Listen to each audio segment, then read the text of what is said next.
পানি ব্যবহার করে কিভাবে কপারের চুলা বানাবেন যার মাধ্যমে প্রতি মাসে আপনার কয়েক গুণ গ্যাসের টাকা বেঁচে যাবে। প্রিয় দর্শক, স্ক্রিনে যে কপার পাইপটা দেখতে পাচ্ছেন, এইরকম একটা কপার পাইপ সংগ্রহ করে সেটাকে রাউন্ড শেপে গোল করে নিতে হবে।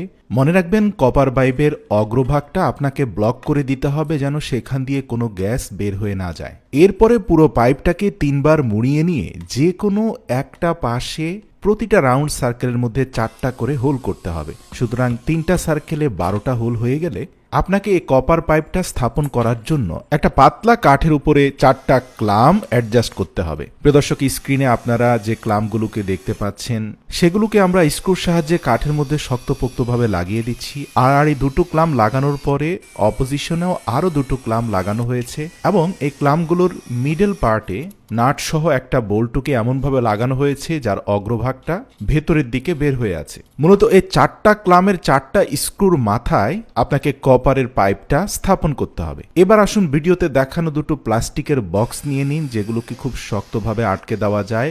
এয়ার টাইট এরকম 2টো বক্সের উপরিভাগে 2টি সমান্তরাল ছিদ্র করে নিন। এবার কপার চুলা থেকে কিছুটা দূরত্বে 2টি বক্সকে স্থাপন করুন। আপনার নির্মিত চুলা থেকে বক্সগুলো যেন সরে না যায় এর জন্য নিচে কিছু আঠা লাগিয়ে সে বক্সগুলোকে স্থাপন করুন। সর্বশেষ এয়ার কম্প্রেশন একটি মোটর লাগিয়ে দিন, যার মাধ্যমে বাতাসের তীব্র চাপ সৃষ্টি করা যাবে। এবার আসুন ছিদ্রগুলোর সাথে কপার পাইপকে কানেক্ট করতে হবে। প্লাস্টিক জারের সর্বশেষ হোলে পাইপের এক অংশ ঢুকিয়ে অপর প্রান্ত একটা কপার পাইপের সাথে একটা জিপ টাইয়ের মাধ্যমে শক্তপোক্তভাবে লাগিয়ে দিন। প্রথম জারের অপর ছিদ্রর সাথে দ্বিতীয় জারের প্রথম ছিদ্রটি আরেকটি প্লাস্টিক পাইপের মাধ্যমে কানেক্ট করে দিন এবং সর্বশেষ জারের অবশিষ্ট ছিদ্রটির সাথে এয়ার কম্প্রেসর কানেক্ট করে দিন। এটাও একটা জিপ টাইয়ের মাধ্যমে শক্তপোক্তভাবে লাগিয়ে দিন। প্রতিটি ছিদ্রপথে পর্যাপ্ত পরিমাণে আঠা লাগিয়ে দিন যেন কোনোভাবে বাতাস লিক করতে না পারে। আমরা যদি বাঁ দিক থেকে মোটর সহ জারগুলোকে দেখতে থাকি তাহলে আপনি দেখতে পাবেন প্রথম জারের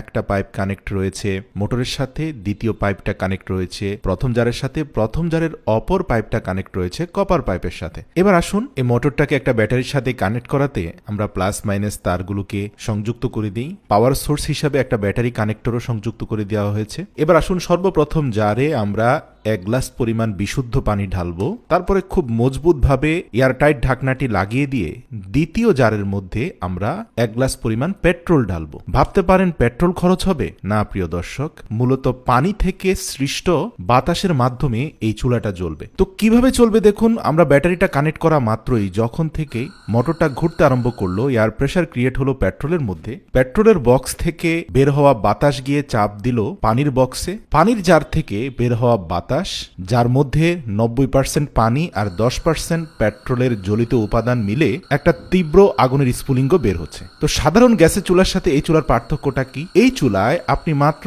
3 থেকে 400 গ্রাম পেট্রোল দিয়ে অন্তত 10 দিন পর্যন্ত আগুন জ্বালিয়ে বিভিন্ন ধরনের রান্নাবান্নার কাজ করতে পারবেন। এই আগুনটা জ্বলতে পানি এবং বাতাসের প্রেসারের ভূমিকাই সবচেয়ে বেশি। পেট্রোলের খরচ খুবই কম। সত্যি আপনার মস্তিষ্ককে ব্যবহার করে বিজ্ঞানের ছোটখাটো জ্ঞানগুলোকে অ্যাপ্লাই করলে জীবন আরো অনেক সহজ হয়ে যায়। ভিডিওটি ভালো লাগলে অবশ্যই প্রিয়জনদের সাথে শেয়ার করে এই প্রসেসটি জানার সুযোগ করে দিন।